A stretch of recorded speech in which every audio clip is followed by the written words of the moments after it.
ಸತ್ಯಾಂಕ್ಷಿತೌ ಕಿಂ ಕಶಿಪೋ ಪ್ರಯಾಸೈಃ ಬಾಹೌ ಸ್ವಸಿದ್ಧೇ ಹ್ಯುಪಬರ್ಹಣೈಃ ಕಿಂ ಸತ್ಯಂಜಲೌ ಕಿಂ ಪುರುಪರ್ಣಪಾತ್ರೈಃ ದಿಗ್ವಸ್ತ್ರಲಾಭೇ ಸತಿ ಕಿಂ ದುಕೂಲೈಃ. ಭಾಗವತ ಸಾರೋದ್ಧಾರದ 312ನೆಯ ಈ ಶ್ಲೋಕವನ್ನು ನಾವು ಇವತ್ತು ಈ ಶ್ರೀರಂಗಪಟ್ಟಣದ ಕ್ಷೇತ್ರದಲ್ಲಿ ಕಾವೇರಿ ನದಿಯ ತೀರದಲ್ಲಿ ವಿದ್ಯಾಧೀಶ ಸ್ವಾಮಿಗಳ ಒಂದು ಸನ್ನಿಧಾನದಲ್ಲಿ ಮತ್ತು ಅವರಿಂದ ಪೂಜಿತನಾದಂಥ ಶ್ರೀರಾಮಚಂದ್ರನ ಸನ್ನಿಧಾನದಲ್ಲಿ ನೋಡೋರಿದ್ದೇವೆ. ಇದು ಭಾಗವತದ 2ನೇ ಸ್ಕಂದದ 2ನೇ ಅಧ್ಯಾಯದ 4ನೇ ಶ್ಲೋಕ. ಈ ಹಿಂದಿನ ಶ್ಲೋಕಗಳಲ್ಲೆಲ್ಲ ಬಂದಂತಹ ವಿಷಯ ಏನು? ಸಕಲ ಶಬ್ದಗಳಿಂದಲೂ ಭಗವಂತ ಪ್ರತಿಪಾದ್ಯ ಅಂತ ಆದಮೇಲೆ ಆ ಭಗವಂತನನ್ನು ಬಿಟ್ಟು ಇನ್ನಿತರ ಯಾವ ವಸ್ತುವನ್ನು ಕೂಡ, ಅದು ಜಡ ಇರಲಿ ಚೇತನ ಇರಲಿ, ಅದನ್ನು ಹೇಳಲಿಕ್ಕೆ, ಅದರ ಕುರಿತು ವ್ಯವಹಾರ ಮಾಡಲಿಕ್ಕೆ ನಾವು ಈ ಯಾವ ಶಬ್ದಗಳನ್ನು ಬಳಕೆ ಮಾಡಲೇಬಾರದು. ಹಾಗಾಗಿಬಿಟ್ರೆ ವ್ಯವಹಾರ ನಡೆಯೋದು ಹೇಗೆ? ಪುಸ್ತಕ ಅಂದರೂ ಭಗವಂತನೇ, ಅನ್ನ ಅಂದರೂ ಭಗವಂತನೇ, ದೇಹಿ ಭಗವಂತನೇ, ಜಲ ಭಗವಂತನೇ, ಗಂಡ ಹೆಂಡತಿ ಮಕ್ಕಳು ಎಲ್ಲ ಶಬ್ದದಿಂದಲೂ ಭಗವಂತನೇ ವಾಚ್ಯ. ಹಾಗೆ ತಾತ್ವಿಕವಾಗಿ ಅದು ಸರಿ, ಆದರೆ ಹಾಗೆ ಎಲ್ಲ ಶಬ್ದಗಳಿಂದಲೂ ಭಗವಂತನೇ ವಾಚ್ಯ ಅಂತ ತಿಳಿದುಬಿಟ್ರೆ ವ್ಯವಹಾರ ನಡೆಯೋದು ಹೇಗೆ ಅಂತ ಒಂದು ಪ್ರಶ್ನೆ ಬಂದಿತ್ತು ಈ ಹಿಂದೆ. ಅದನ್ನು ಕಳೆದ ಆ ಶ್ಲೋಕದಲ್ಲಿ ಹೀಗೆ ಪರಿಹರಿಸಿದ್ರು ಆ ಪ್ರಶ್ನವನ್ನು. ಎಲ್ಲ ಶಬ್ದಗಳು ಭಗವಂತನನ್ನೇ ಹೇಳ್ತವೆ, ಆದರೆ ಆ ಭಗವಂತನನ್ನೇ ಮೂಲಭೂತವಾಗಿ ಹೇಳುವಂಥ ಶಬ್ದಗಳನ್ನು ಎರವಲು ಪಡೆದು ಚೇತನಗಳು ಅಚೇತನಗಳು ಮೊದಲಾದ ವಸ್ತುಗಳೇನಿವೆ ಅವುಗಳನ್ನು ಹೇಳಲಿಕ್ಕೆ ನಾವು ಉಪಯೋಗ ಮಾಡ್ತೇವೆ. ತೀರಾ ಸಾಮಾನ್ಯನಾದ ವ್ಯಕ್ತಿಗೆ ಹೇಗೋ ಹಾಗೆ ಅಪರೋಕ್ಷ ಜ್ಞಾನಿಯಾದ ಅಥವಾ ಜಡಭರತನಂತೆ ಅವಧೂತನೇ ಆದಂಥ ವ್ಯಕ್ತಿಗೂ ಕೂಡ ಹೊಟ್ಟೆ ತುಂಬಲಿಕ್ಕಾಗಿ ಒಂದಿಷ್ಟು ಆಹಾರ ಅಂತೂ ಬೇಕು. ನಮಗೆ ಇನ್ನಿತರ ಐಷಾರಾಮಿ ವಸ್ತುಗಳು ಬೇಕಾಗ್ತವೆ. ಬೇಡಾಗಿದ್ದು, ಅವಶ್ಯಕ ಇದ್ದದ್ದು, ಅವಶ್ಯಕ ಇಲ್ಲದೇ ಇದ್ದದ್ದು ಎಲ್ಲ ವಸ್ತುಗಳೆಲ್ಲ ನಮಗೆ ಬೇಕಾಗ್ತವೆ. ಆದರೆ ತೀರಾ ಮೂಲಭೂತವಾಗಿ ಬೇಕಾಗಿರುವಂಥ ಅನ್ನ ಜಲ ಇಷ್ಟಂತೂ ಅವನಿಗೂ ಬೇಕು. ಅದಕ್ಕಾಗಿ ಅವನೂ ಕೂಡ ಅಂಥ ಕೆಲವು ವಸ್ತುಗಳನ್ನು ಹೇಳಲಿಕ್ಕೆ ಕೇಳಲಿಕ್ಕೆ ಪ್ರವೃತ್ತಿ ಮಾಡಲೇಬೇಕು.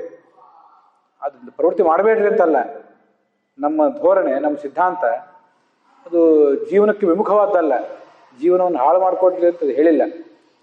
ಭಗವಂತನನ್ನೇ ಮೂಲಭೂತವಾಗಿ ಹೇಳುವಂಥ ಈ ಶಬ್ದಗಳನ್ನು ನಾವು ಎರವಲು ತಂದು ಬೇರೆ ಬೇರೆ ಚೇತನಗಳು ಬೇರೆ ಬೇರೆ ಜಡಗಳನ್ನು ಹೇಳಲಿಕ್ಕೆ ಉಪಯೋಗ ಮಾಡ್ತಾ ಇದ್ದೀವಿ ಅನ್ನೋ ಎಚ್ಚರ ಇರಬೇಕು.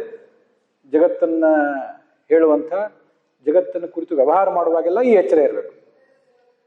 ಮತ್ತೆ ಹೊಟ್ಟೆಪಾಡಿಗಾಗಿ ಮನುಷ್ಯ ಏನೊಂದು ವೃತ್ತಿ ಮಾಡಬೇಕಾಗಿದೆ, ಏನೇನು ಕಾರ್ಯಗಳನ್ನು ಮಾಡಬೇಕಾಗಿದೆ, ಅವುಗಳನ್ನು ಮಾಡಲಿಕ್ಕೆ ಎಷ್ಟು ಬೇಕೋ ಅಷ್ಟಕ್ಕೆ ತಕ್ಕಂತೆ ಮಾತ್ರ ಶಬ್ದ ಪ್ರಯೋಗ ಮಾಡಿದರೆ ಸಾಕು.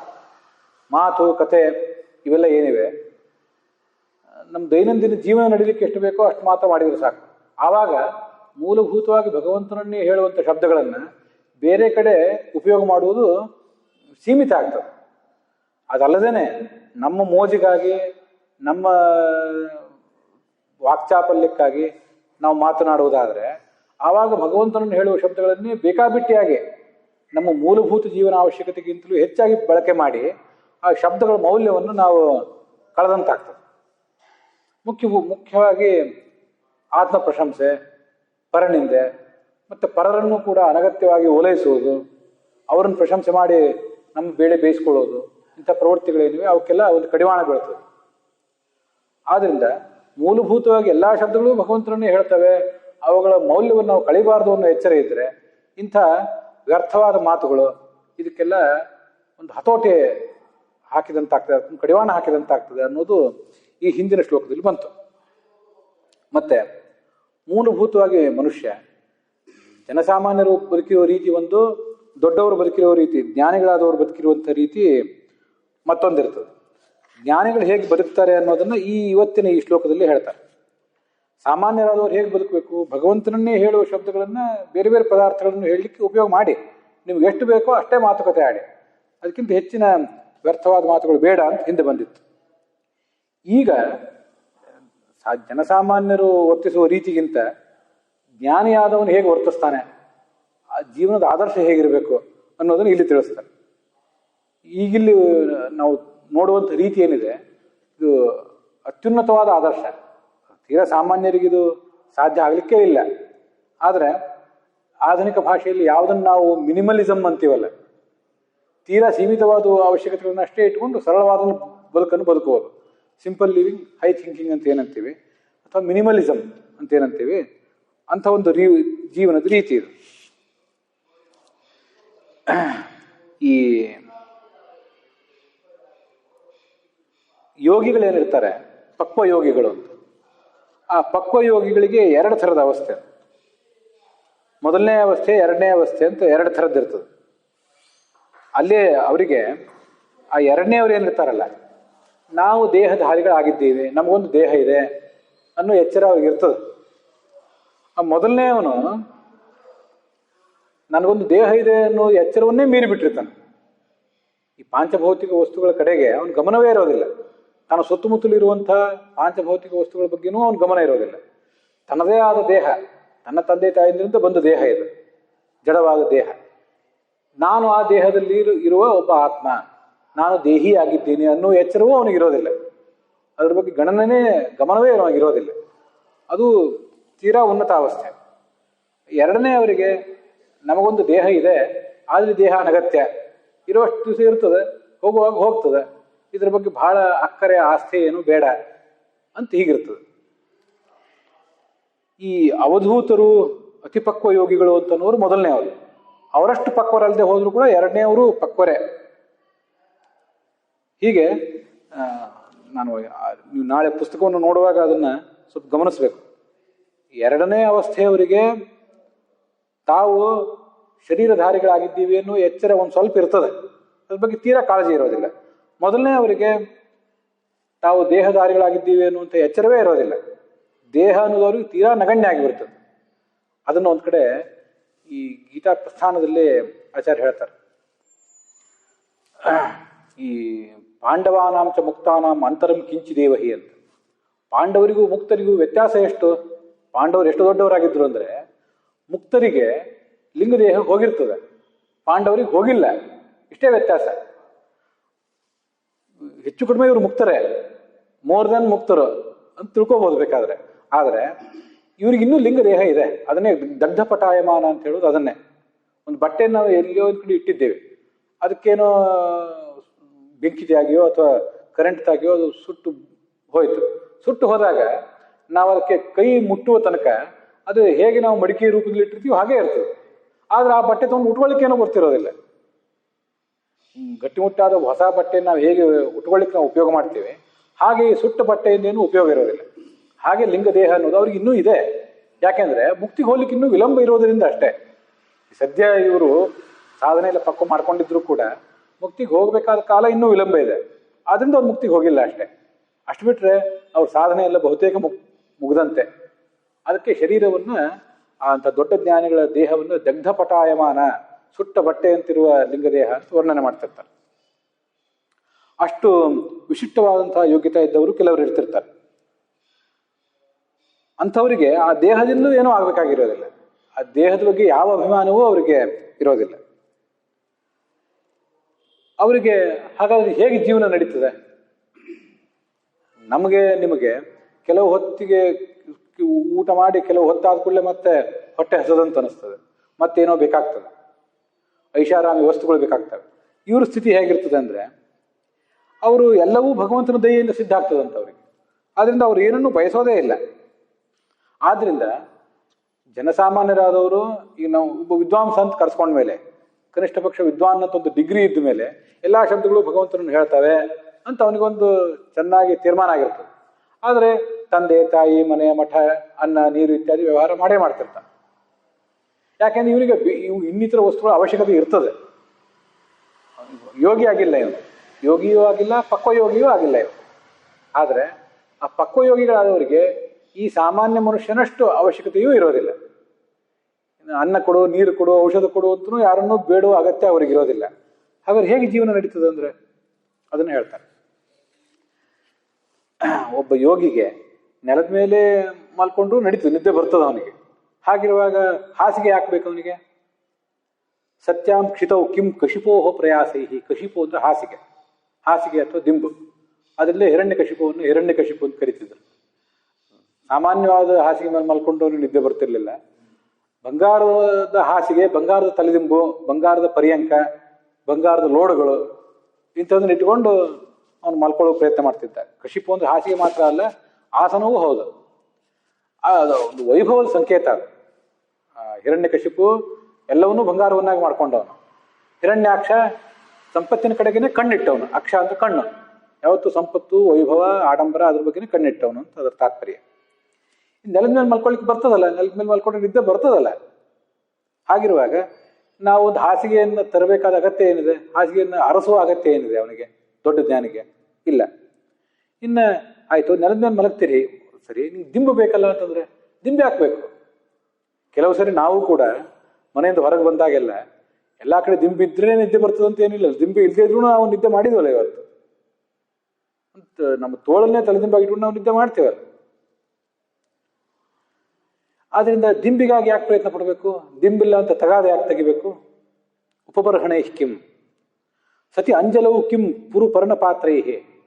ಹೊಟ್ಟೆ ಅಂತೂ ತುಂಬಬೇಕು, ಅವನದು ಹೊಟ್ಟೆ ತುಂಬಲೇಬೇಕು, ದೊಡ್ಡ ಯೋಗಿದು ಕೂಡ.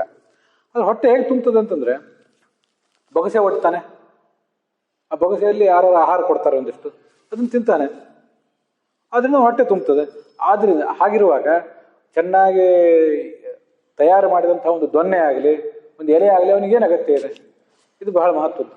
ಇವತ್ತು ಕೂಡ ಜೈನ ಸ್ವಾಮಿಗಳು ಅನೇಕ ಜನ ಕೈಯಲ್ಲೇ ಊಟ ಮಾಡ್ತಾರೆ. ಮತ್ತೆ ಅದರಿಂದ ಏನಾಗ್ತದೆ ಅಂದ್ರೆ, ಕೈಯಲ್ಲೇ ನಾವು ಊಟ ಮಾಡೋದ್ರಿಂದ, ಜೈನ ಸ್ವಾಮಿಗಳು ಮಾತ್ರ ಅಲ್ಲ, ಕೆಲವರು ಅನೇಕ ಜನ ಬೇರೆ ಬೇರೆ ಸ್ವಾಮಿಗಳು, ಒಬ್ರು ಕರಪಾತ್ರಿ ಸ್ವಾಮಿ ಅಂತಲೇ ಇದ್ರು ಈ ಹಿಂದೆ. ಕರಪಾತ್ರಿ ಅಂದ್ರೆ ಕರವನ್ನೇ ಪಾತ್ರವನ್ನಾಗಿ ಮಾಡಿ ಊಟ ಮಾಡುವ ಸ್ವಾಮಿಗಳು ಅಂತಾನೆ. ಅದು ಬರೇ ಹೆಸರಿನಲ್ಲಿತ್ತೋ, ಮುಂದೆ ಅದನ್ನ ಅವರ ಆಚರಣೆ ತಂದಿದ್ರು, ಅದು ವಿಷಯ ಬೇರೆ. ಈಗ ನಾವು ಒಂದು ಊಟಕ್ಕಾಗಿ ಒಂದು ತಟ್ಟೆ ಅಥವಾ ಒಂದು ಎಲೆ, ಆಮೇಲೆ ಬೇರೆ ಬೇರೆ ವ್ಯಂಜನಗಳಾಗಿ ಸಣ್ಣ ಸಣ್ಣ ಲೋಟ ಬಟ್ಲುಗಳೆಲ್ಲ ಇಟ್ಕೊಂಡು ತಿಳ್ಕೊಳ್ಳಿ. ಆವಾಗ ಅಷ್ಟೆಲ್ಲ ನಾವು ಇಟ್ಕೊಳ್ಳೋದ್ರ ತಾತ್ಪರ್ಯ ಏನು? ನಮಗೆ ಹೆಚ್ಚು ಸುಸಜ್ಜಿತವಾದ ಊಟ ಬೇಕಾಗಿದೆ. ಇದು ಅನ್ನದಲ್ಲಿ ಅದು ಕಲಿಬಾರ್ದು, ಇದು ಕಲಿಬಾರ್ದು, ಎಲ್ಲವೂ ಪ್ರತ್ಯೇಕವಾಗಿರ್ಬೇಕು, ಎಲ್ಲವೂ ಸುಸಜ್ಜಿತವಾಗಿ ಪಾಂಕ್ತವಾಗಿ ನಮಗೆ ಆಗಬೇಕು ಅನ್ನೋ ಧೋರಣೆ ನಮಗಿರೋದ್ರಿಂದ ನಾವು ಅದನ್ನೆಲ್ಲ ಬಯಸ್ತೇವೆ. ಆದರೆ ನಾವು ಕೈಯಲ್ಲಿ ಮಾತ್ರ ಉಣ್ಣೋದಾದ್ರೆ, ಅಲ್ಲಿ ಕೈಯಲ್ಲಿ ಏನು ಬಂದು ಬೀಳ್ತದೋ ಅದನ್ನು ಉಣ್ತೇವೆ, ಮತ್ತೆ ಎಷ್ಟು ಬೀಳ್ತದೋ ಅಷ್ಟನ್ನೇ ಉಣ್ತೇವೆ. ತಟ್ಟೆಯಲ್ಲಿ ಆದರೆ ಜಾಸ್ತಿ ಹಿಡಿತದೆ, ಇದನ್ನು ಗಮನಿಸ್ಬೇಕು ನಾವು. ಪ್ರಮಾಣವೂ ಹೆಚ್ಚಾಗ್ತದೆ ತಟ್ಟೆಯಲ್ಲಿ ಬಂದ್ಬಿಡೋದು. ಆಮೇಲೆ ಏನೇನು ಹಾಕಬೇಕೋ ಅದನ್ನೆಲ್ಲವನ್ನೂ ಅವ್ರು ಸುಸಜ್ಜಿತವಾಗಿ ಹಾಕ್ತಾರೆ. ಒಂದು ಕಡೆ ಉಪ್ಪು, ಒಂದು ಕಡೆ ತುಪ್ಪ, ಮತ್ತು ಉಳಿದ ಎಲ್ಲ ಸಂಗತಿಗಳನ್ನು ಅವ್ರು ಹಾಕೇ ಹಾಕ್ತಾರೆ. ಕೈಯಲ್ಲಿ ಹಾಕುವುದಾದ್ರೆ ಪ್ರಮಾಣವೂ ಕಡಿಮೆ, ಮತ್ತೆ ಹಾಕಬೇಕಾದನ್ನೆಲ್ಲವನ್ನು ಕೂಡ ಕೆಲವು ಬಾರಿ ಮಿಶ್ರವಾಗಿ ಹಾಕುವ ಸಾಧ್ಯತೆ ಇರ್ತದೆ. ರುಚಿ ಕಡೆ ಗಮನ ಇರೋದಿಲ್ಲ, ಪ್ರಮಾಣದ ಕಡೆ ಗಮನ ಇರೋದಿಲ್ಲ. ಅದರಿಂದ ಕೈಯಲ್ಲೇ ತಿಂತಾರೆ ಅವರು. ಆದ್ರಿಂದ ಅವರಿಗೆ ಈ ಇಂಥ ಪಾತ್ರ ಇತ್ಯಾದಿಗಳ ಅವಶ್ಯಕತೆಯೇ ಇರೋದಿಲ್ಲ. ದಿಗ್ವಸ್ತ್ರಲಾಭೆ ಸತಿ ಕಿಂ ದುಕೂಲೈಹಿ. ಮತ್ತೆ ಈ ಬಟ್ಟೆ ಬರೆ ಅವ್ರಿಗೆ ಯಾಕೆ ಬೇಕು? ಎಲ್ಲ ಕಡೆ ಅವರಿಗೆ ಸಿಕ್ಕೇ ಸಿಗ್ತವೆ. ಎಲ್ಲಿದೆ ಬಟ್ಟೆ ಅಂದ್ರೆ, ದಿಗಂಬರರಾಗಿರ್ಲಿಕ್ಕೆ ಸಾಧ್ಯ ಇದೆ. ದಿಗಂಬರರಾಗಿ ಇರ್ಲಿಕ್ಕೆ ಸಾಧ್ಯ ಇದ್ದಾಗ ಅವ್ರಿಗೆ ಬಟ್ಟೆ ಹಾಕ್ಬೇಕು, ಅದನ್ನು ಅವರು ಅಪೇಕ್ಷಣೆ ಪಡೋದಿಲ್ಲ. ಹೀಗೆ ತಾವು ಶರೀರಧಾರಿಗಳಾಗಿದ್ದೇವೆ ಅನ್ನೋ ಪ್ರಜ್ಞೆಯೇ ಇಲ್ಲದೆ ಇದ್ದವರು ಅತಿಪಕ್ವ ಯೋಗಿಗಳು ಅಂತ ಇವ್ರನ್ನ ಕರೀತಾರಂತೆ. ಪಕ್ವಯೋಗಿನಃ ಏವ ದಶಾಭೇದೇನ ದ್ವಿವಿಧ ವಿದೇಹಿನಃ ಕಿಂಚಿತ್ ದೇಹಾಭಿಮಾನವಂತಹ ಇತಿ ವಿಷ್ಣುತೀರ್ಥರ ವಾಕ್ಯ. ವಿದೇಹಿಗಳು ಅಂತ ಒಂದು ವರ್ಗ, ದೇಹಾಭಿಮಾನ ಇದ್ದವರು ಅಂತ ಇನ್ನೊಂದು ವರ್ಗ. ವಿದೇಹಿ ಅಂತ ಶಬ್ದ ಇದೆಯಲ್ಲ, ವಿದೇಹಿ ಅಥವಾ ವಿದೇಹ ಅನ್ನೋ ಶಬ್ದ, ಜನಕರಾಜನಿಗೂ ಕೂಡ ವಿದೇಹ ಅಂತ ಶಬ್ದ ಬರಲಿಕ್ಕೆ ಇಂಥವು ಎರಡು ಕಾರಣಗಳು. ವಿದೇಹ ಅಂದ್ರೆ ದೇಹದ ಮೇಲೆ ಅಭಿಮಾನ ಬಿಟ್ಟವನು, ತುಂಬಾ ವಿರಕ್ತ ಅವನು, ಒಂದರ್ಥ. ಅದಷ್ಟೇ ಅಲ್ಲ, ಅಲ್ಲಿ ಇನ್ನೊಂದು ಬೇರೆ ಅರ್ಥ ಇದೆ. ಅವನಿಗೆ ಗುರು ಮತ್ತು ಶಿಷ್ಯರ ನಡುವೆ ಒಂದು ಕಲಹ ಆಗಿತ್ತು. ಆವಾಗ ಗುರು ಶಾಪ ಕೊಟ್ಟರು, ಇನ್ನು ಶಿಷ್ಯ ಸುಟ್ಟು ಹೋದ. ರಾಜ ಸುಟ್ಟು ಹೋಗಿ ಎಲ್ಲಿರ್ಬೇಕು ಅಂದ್ರೆ ಎಲ್ಲ ಪ್ರಜೆಗಳ ರೆಪ್ಪೆಯಲ್ಲಿ ಇದ್ದ ಅಂತ ಹೀಗೆ ಅವನಿಗೆ ಒಂದು ಕಥಾ ಇದೆ. ಆದ್ರಿಂದ ದೇಹವನ್ನು ಕಳ್ಕೊಂಡಿದ್ದ, ಆದ್ರೆ ಎಲ್ಲಾ ಪ್ರಜೆಗಳ ರೆಪ್ಪೆಯಲ್ಲಿ ಅವನಿದ್ದ. ಮಿಥಿಲ ಅಂತ ಇನ್ನೊಂದು ಹೆಸರು ಕೂಡ ಅವನಿಗೆ ಕೇಳಿ ಬರ್ತದೆ. ಮಿಥಿಲ ಅಂದ್ರೆ ಯಾಕೆಂದ್ರೆ ಹೀಗೆ ಆ ವಿದೇಹ ರಾಜನನ್ನು ವಿದೇಹ ಅಂತ ಕರಿತಿದ್ದದ್ದು ಯಾಕೆ? ಗುರುವಿನ ಜೊತೆ ಕಲಹ ಆಗಿ ಶಾಪ ಬಿಟ್ಟಿದ್ದಕ್ಕಾಗಿ ವಿದೇಹ ಒಂದು, ಇನ್ನೊಂದು ದೇಹಾಭಿಮಾನ ಬಿಟ್ಟದ್ರಿಂದ. ಅಷ್ಟಲ್ಲದೆ ಹೋದ್ರೂ ಕೂಡ ಬಹಳ ದೇಹಾಭಿಮಾನ ಇಟ್ಕೊಳ್ಳದೆ ಸ್ವಲ್ಪ ವಿರಕ್ತರಾಗಿ ಬದುಕುವವರು 2ನೇ ಗ್ರೇಡ್ನವರು ಅಂತ ಇಲ್ಲಿಂದ ವರ್ಣನೆ ಮಾಡಿದ್ದಾರೆ. ಇಂಥವರನ್ನೇ ಅತಿಪಕ್ವ ಯೋಗಿಗಳು ಅವಧೂತರು ಅಂತ ಕರೀತಾರೆ. ಅವಧೂತ ಅನ್ನೋ ಶಬ್ದಕ್ಕೆ ಹಿಂದೆ ಒಂದ್ಸರಿ ಅರ್ಥ ಹೇಳಿದ್ದೆ. ಧೂನಿ ಕಂಪನೆ ಅಂತ ಧಾತು, ಎಲ್ಲವನ್ನೂ ಜಾಡಿಸಿ ದೂರ ಒಗೆದವರು. ಎಲ್ಲ ಥರದ ಜೀವನಾವಶ್ಯಕತೆಗಳು, ಆಡಂಬರಗಳು ಇಂಥವನ್ನೆಲ್ಲವನ್ನೂ ಕಿತ್ತು ಒಗೆದವರು. ಅಂಥವ್ರನ್ನ ಅವಧೂತರು ಅಂತ ಈಗ ಕರೀತಾರೆ. ಇದು ಬಹಳ ದೊಡ್ಡವರಾದವರು ಏನಿದ್ದಾರೆ ಅವರ ಅವಶ್ಯಕತೆಗಳನ್ನೆಲ್ಲ ಭಗವಂತನೇ ನೋಡ್ಕೋತಾನೆ, ಅದಾಯ್ತು. ಅವರಿಗೆ ದಿಕ್ಕೆ ಬಟ್ಟೆ ಆಗಿರ್ತದೆ, ಕೈಯಲ್ಲೇ ಎಷ್ಟು ಸಿಗ್ತದೋ ಅಷ್ಟನ್ನೇ ಊಟ ಮಾಡ್ತಾರೆ. ಸರಿ, ನಾವು ಅಷ್ಟು ದೊಡ್ಡ ಯೋಗಿಗಳಲ್ಲ, ಆದರೆ ತೀರಾ ಜನಸಾಮಾನ್ಯರಂತೆ ಲಂಪಟರೂ ಅಲ್ಲ, ನಮ್ದು ಹೇಗೆ ಗತಿ ಅಂತದ್ದು ಕೆಲವರದು. ಅದನ್ನು ಭಗವಂತನೇ ನೋಡ್ಕೋತಾನೆ ಅಂತ ಈಗ 313ನೇ ಶ್ಲೋಕದಲ್ಲಿ ಹೇಳ್ತಾರೆ. ಚೀರಾಣಿ ಕಿಂ ಪಥಿ ನಸಂತಿ ದಿಶಂತಿ ಭಿಕ್ಷಾಂ ನೋವಾಂಘ್ರಿಪಾಹ ಪರಭೃತಃ ಸರಿತೋಪ್ಯಶುಷ್ಯನ್ ವೃದ್ಧಾಃ ಗುಹಾಃ ಕಿಂ ಅವಧೂತ ಸುಹೃನ್ನ ಕೃಷ್ಣಃ ಕಸ್ಮಾತ್ ಭಜಂತಿ ಕವಯೋ ಧನ ದುರ್ಮಧಾಂಧಾನ್. ಇದು ತುಂಬ ಸುಂದರವಾದ ಶ್ಲೋಕ. ಆ ಮೊದಲನೇ ಶ್ಲೋಕ ನಮಗೆ ಬಹಳ ದೊಡ್ಡ ಆದರ್ಶ, ಆ ಥರ ಬದುಕಲಿಕ್ಕೆ ನಮ್ಗೆ ಸಾಧ್ಯ ಆಗದೇ ಇರಬಹುದು. ಅದು 2ನೇ ಶ್ಲೋಕವನ್ನಾದರೂ ನಾವು ಕೇಳಿದರೆ ನಾವು ಯಾಕೆ ಇಷ್ಟೆಲ್ಲ ಜೀವನಕ್ಕಾಗಿ ಹಪಾಹಪಿ ಮಾಡಬೇಕು, ಇಷ್ಟ್ಯಾಕೆ ಜೀವನಕ್ಕಾಗಿ ಒದ್ದಾಡಬೇಕು ಅಂತ ಆಲೋಚನೆಗೆ ಈಡು ಮಾಡ್ತದೆ ನಮ್ಮನ್ನು.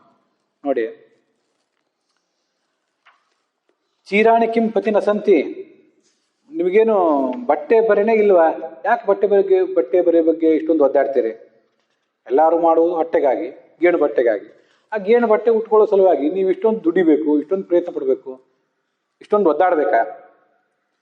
ಉಡ್ಲಿಕ್ಕೆ ಬಟ್ಟೆನೂ ಬೇಕಾಗಿಲ್ಲ ಅನ್ನೋಷ್ಟು ವೈರಾಗ್ಯ ನಮಗಿಲ್ಲ. ಸರಿ, ನಿಮಗೆ ಬಟ್ಟೆ ಬೇಕಲ್ವಾ? ಮರ್ಯಾದೆ ಮುಚ್ಕೊಳ್ಳಿಕ್ಕೆ ನೀವು ಬಟ್ಟೆ ಬೇಕಲ್ಲ, ಅದಕ್ಕೆ ನೀವೇನು ವಿಚಾರ ಮಾಡಬೇಡಿ. ಚೀರಾಣಿ ಕಿಂ ಪಥಿನ ಸಂತಿ, ಊರಲ್ಲಿ ಸ್ವಲ್ಪ ಓಡಾಡಿ ಆ ಕಡೆ ಈ ಕಡೆ, ಅಲ್ಲಲ್ಲಿ ಮಾರ್ಗಗಳಲ್ಲಿ ಬಟ್ಟೆಗಳನ್ನು ಇಟ್ಟಿರ್ತಾರೆ. ಅದು ಈಗ ಈ ರೈಲ್ವೆ ಸ್ಟೇಷನ್ ಮೊದಲಾದ ಕಡೆ ಕೆಲವು ಬಳಸಿದ ಬಟ್ಟೆಗಳನ್ನು ಇಟ್ಟಿರ್ತಾರೆ. ನಾವು ಬೇಡ, ಇನ್ಯಾರು ತೊಗೊಂಡು ಹೋಗೋರಿದ್ರೆ, ಅವಶ್ಯಕತೆ ಇದ್ದವ್ರು ತೊಗೊಂಡು ಹೋಗೋದಿದ್ರೆ ಇರಲಿ ಅಂತ ಅದನ್ನ ಇಟ್ಟಿರ್ತಾರೆ. ಅಂಥದನ್ನ ಅಲ್ಲಲ್ಲಿ ನಾವು ನೋಡ್ತೇವೆ. ಆ ಥರ ಆವಾಗ ಏನು ಮಾಡ್ತಿದ್ರು ಅಂದರೆ, ಗೃಹಸ್ಥರಾದವರು ಸ್ವಲ್ಪ ಅನುಕೂಲಸ್ಥರು ತಾವು ಬಳಸಿದ ಕೆಲವು ಬಟ್ಟೆಗಳನ್ನು ಅಲ್ಲಿ ಇಟ್ಟು ಹೋಗಿರ್ತಿದ್ರು. ಅದನ್ನು ಯಾರಾದರೂ ಬೇಕಾದವರು ಇಂಥವ್ರು ತಗೋತಿದ್ರು. ನೀವ್ಯಾಕೆ ಹೊಸ ಬಟ್ಟೆಗಾಗಿ ಇಷ್ಟೊಂದು ಪ್ರಯತ್ನ ಪಡ್ತೀರಿ? ಎಲ್ಲ ಬೀದಿಗಳು ಎಲ್ಲಾದ್ರೂ ನೀವು ಸ್ವಲ್ಪ ಒಂದು ನಿಮ್ಮ ಅವಶ್ಯಕತೆಗೆ ತಕ್ಕಂತೆ ಬಟ್ಟೆ ಸಿಕ್ಕೇ ಸಿಗ್ತದೆ. ದಿಶಂತಿ ಭಿಕ್ಷಾಂ ನೋವಾ ಅಂಗ್ರಿಪಾಹ, ನಿಮಗೆ ಆಹಾರ ಬೇಕಲ್ಲ, ಆಹಾರ ಬೇಕಾದರೆ ಒಳ್ಳೆ ಪಕ್ವವಾದಂಥ ಸುಭಿಕ್ಷವಾದಂಥ ಆಹಾರವೇ ಬೇಕು, ಸುಸಜ್ಜಿತವಾದ ಆಹಾರವೇ ಬೇಕು ಅಂತ ಯಾಕೆ ಅಪೇಕ್ಷೆ ಪಡ್ತೀರಿ? ಗಿಡ ಮರಗಳಿಲ್ಲೇನು? ಹಣ್ಣು ಹಂಪಲ್ಲಿ ಕೊಡೋದಿಲ್ಲೇನು? ಕೊಟ್ಟೆ ಕೊಡ್ತವೆ. ನಿಮ್ಮನ್ನು ಪೋಷಿಸ್ಲಿಕ್ಕಾಗೇ ಇರುವಂಥವು ಆ ಗಿಡ ಮರಗಳು. ಏನು ತೊಂದರೆ ಆಗಿದೆ ನಿಮಗೆ? ಹಣ್ಣು ಗಡ್ಡೆಗಳನ್ನು ಭಿಕ್ಷೆಯನ್ನು ಕೊಟ್ಟೆ ಕೊಡ್ತವೆ. ಕುಡಿಲಿಕ್ಕೆ ನೀರು ಬೇಕಲ್ಲ, ಆ ನೀರಿಗಾಗಿ ಇನ್ನೊಬ್ಬರನ್ನ ಯಾಕೆ ಅವಲಂಬಿಸ್ತೀರಿ? ನದಿಗಳೇನು ಒಣಗೋಗಿವೇನು? ಕೆರೆಗಳು ಒಣಗೋಗಿವೇನು? ಈಗಿನ ಕಾಲ ಅಲ್ಲ, ಆಗಿನ ಕಾಲದಲ್ಲಿ ವರ್ಷದ ಉದ್ದಕ್ಕೂ ನದಿಗಳು ಕನಿಷ್ಠ ಪಕ್ಷ ಕುಡಿಲಿಕ್ಕೆ ಒಂದಿಷ್ಟು ಕೃಷಿಗೆ ಬೇಕಾದಷ್ಟು ನೀರು ಇರ್ತಿತ್ತು ಆಗಿನ ಕಾಲಕ್ಕೆ. ನದಿಗಳೇನು ಒಣಗಿಲ್ಲಲ್ಲ, ನೀವು ಕುಡಿಲಿಕ್ಕೆ ಏನು ತೊಂದರೆ ಇದೆ ಅಂತ ಕೇಳ್ತಾರೆ ಭಾಗವತ್ಕಾರರು.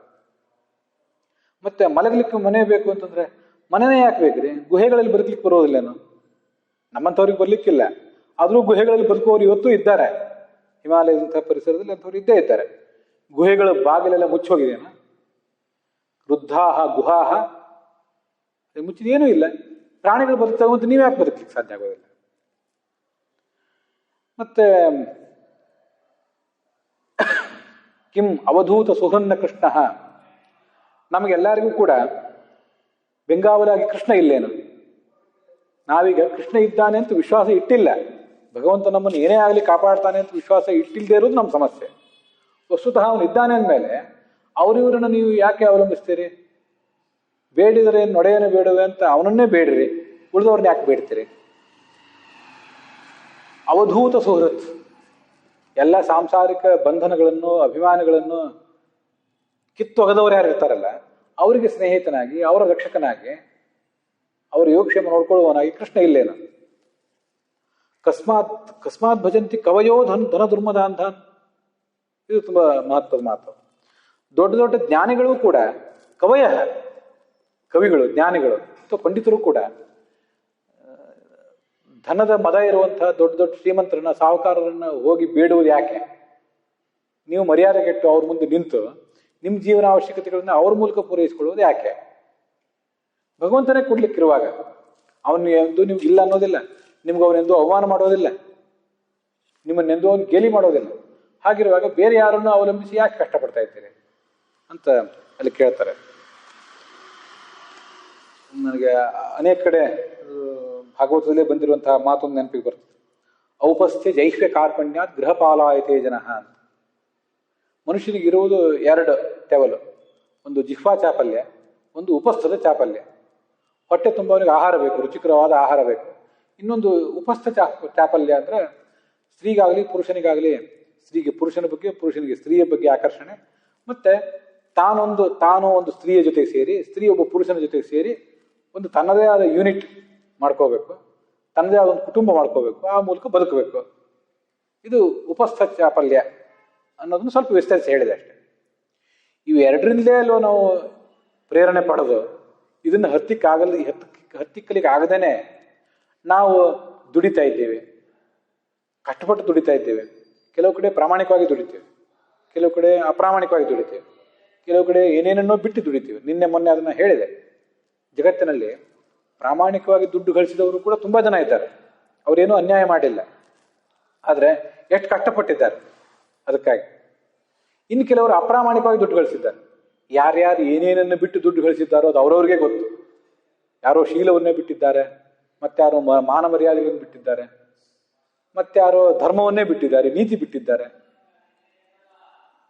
ವಸ್ತುತಃ ಧನ ಗಳಿಸುವ ಎಲ್ಲ ಪ್ರಯತ್ನದಲ್ಲೂ ಕೂಡ ಸ್ವಲ್ಪ ಧರ್ಮಕ್ಕೆ ವಿರುದ್ಧವಾಗಿ, ನೀತಿಗೆ ವಿರುದ್ಧವಾಗಿ ನಾವೆಲ್ಲರೂ ವರ್ತಿಸೇ ಇರ್ತೇವೆ.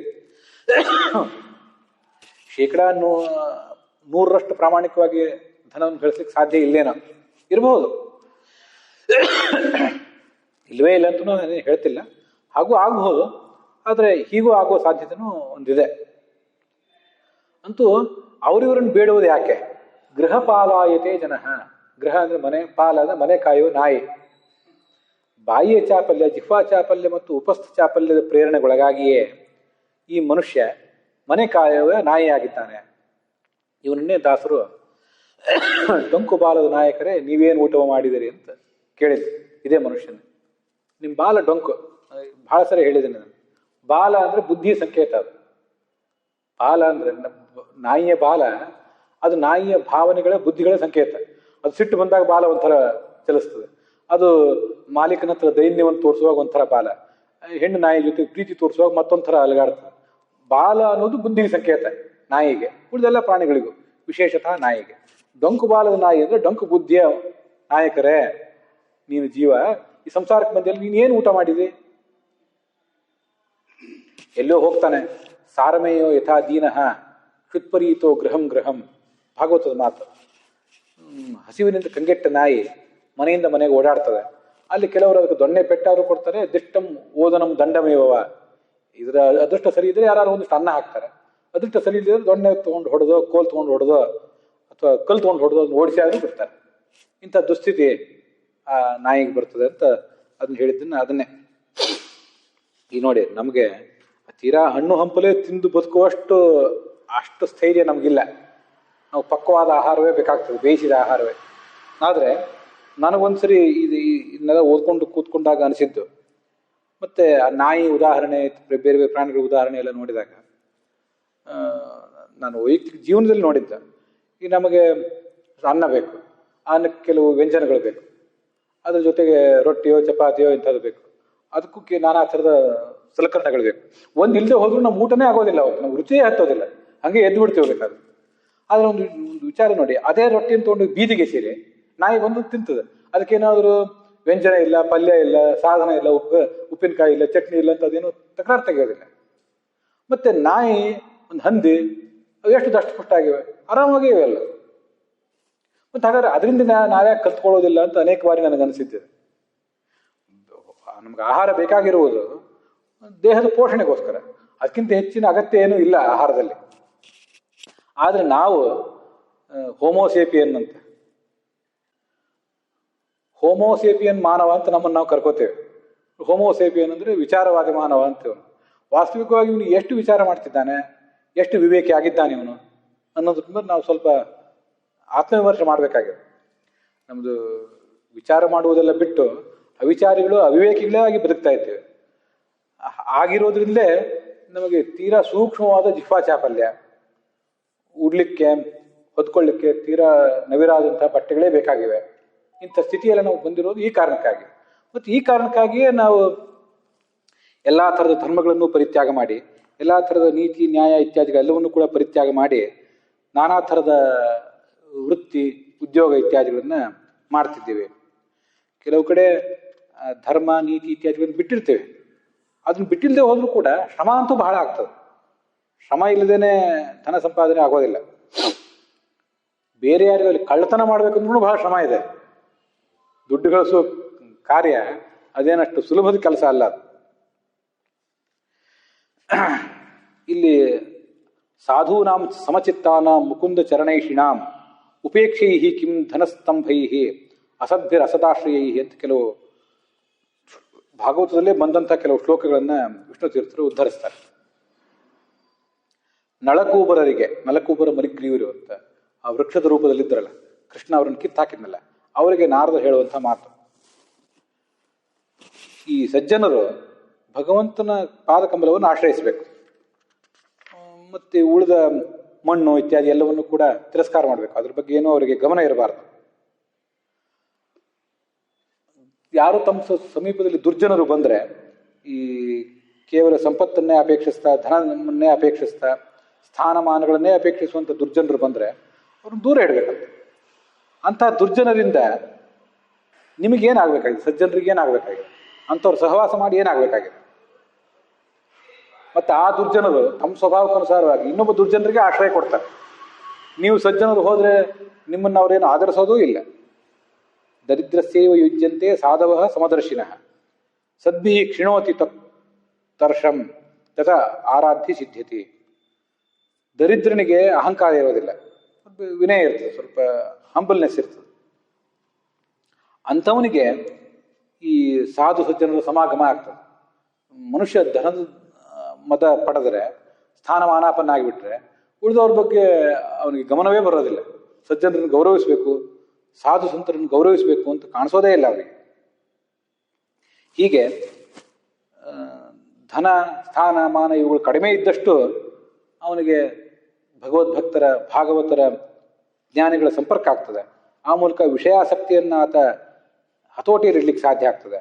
ಮುಂದೆ ವೈರಾಗ್ಯವನ್ನು ಪಡೆದು ಮುಕ್ತಿ ಹೊಂದಲಿಕ್ಕೆ ಸಾಧ್ಯ ಆಗ್ತದೆ. ಹೀಗೆ ಸರ್ವಶಬ್ದ ವಾಚ್ಯನಾದವನು ಹರಿ ಅಂತ ಅದನ್ನು ನಾವು ಆಚರಣೆಗೆ ತಿಳಿದು ಆಚರಣೆಗೆ ತರಬೇಕು. ಇದನ್ನು ಶುಕಾಚಾರ್ಯರು ಆ ಪರೀಕ್ಷಿತನಿಗೆ ಹೇಳ್ತಾ ಇದ್ದಾರೆ.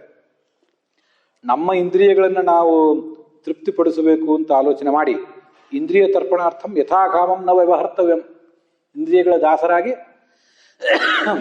ಅನ್ನ ವಸ್ತ್ರಕ್ಕಾಗಿ ಅನ್ಯದಾಸರಾಗಿ ಬದುಕುವುದು ಬೇಡ. ಇಂದ್ರಿಯಗಳನ್ನು ತೃಪ್ತಿಪಡಿಸಲಿಕ್ಕಾಗಿ ಹರಿನಾಮಗಳನ್ನು ವ್ಯರ್ಥವಾಗಿ ನೀವೇ ಈ ಜಗತ್ತಿನ ಒಡೆಯರು, ನಿಮ್ಮನ್ನು ಬಿಟ್ಟರೆ ನನಗೆ ಯಾರೂ ಗತಿ ಇಲ್ಲ ಅಂತ ಯಾರ್ಯಾರನ್ನೂ ನಾವು ಓಲೈಸಿ ಬದುಕ್ತಾ ಇದ್ದೀವಲ್ಲ, ಅಂತ ಹೀನ ಜೀವನ ಮಾಡುವುದು ಬೇಡ ಅಂತ ವಿಷ್ಣು ತೀರ್ಥರು ಈ ಶ್ಲೋಕದ ಮೂಲಕ ನಮಗೆ ಕೊಟ್ಟಂಥ ಒಂದು ಎಚ್ಚರಿಕೆ ಇದೆ. ಅಲ್ಲಿಗೆ ಧರ್ಮೋಪದೇಶ ಪ್ರಕರಣ ಅಂತ 20ನೇ ಪ್ರಕರಣ ಅದು ಈ ಕ್ಷೇತ್ರದಲ್ಲಿ ಸಮಾಪ್ತವಾಗಿದೆ. ಮತ್ತು 313ನೇ ಶ್ಲೋಕವೂ ಕೂಡ, 13ನೇ ಶ್ಲೋಕ ಮತ್ತು ಧರ್ಮೋಪದೇಶ ಪ್ರಕರಣ ಅದು ಸಮಾಪ್ತವಾಗಿದೆ. ಈ ಭಾಗನೂ ಕೂಡ ಸಮಾಪ್ತವಾಗಿದೆ. ಶ್ರೀಕೃಷ್ಣಾರ್ಪಣಮಸ್ತು.